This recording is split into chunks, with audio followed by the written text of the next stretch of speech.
Ôi tôi hiện America kan dum to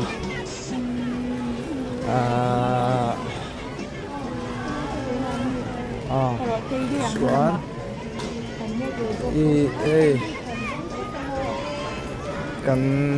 ge kan to hay ke vung bek to chung rai to to ko mo khon na he to po rai lo te ka chol nga kan chung le hal do na ti ve chu di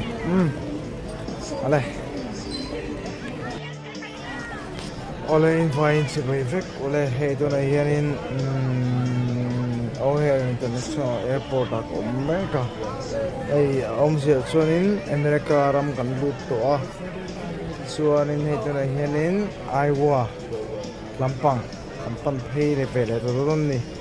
hey thlo na kan chuang rai khop me ke te vu to me mara chu mi tong thai puina chang se la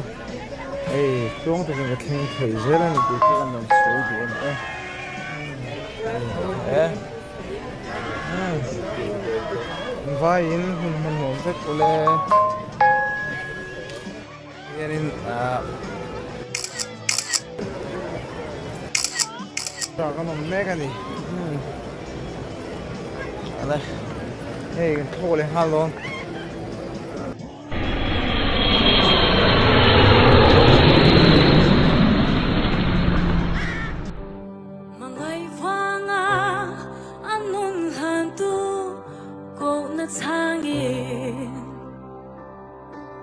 lệ xin non rô bùi lệ môi na te ăn ngô la ole hey to in Delhi airport Indira Gandhi airport Delhi के टर्मिनल 1 में आपका स्वागत है। आपके निवेदन के द्वार खुलने के बाद कृपया विंडो शेड्स बंद कर दें और एयरवेंट खोल दें। अगर आपकी अगली फ्लाइट दूसरे टर्मिनल से है तो कृपया साइन बोर्ड का इस्तेमाल करें। अधिक सहायता के लिए हमारे ग्राउंड दिए गए नंबर पर दोनों टर्मिनल के बीच की दूरी धन्यवाद। Ladies and gentlemen, we welcome you to Delhi.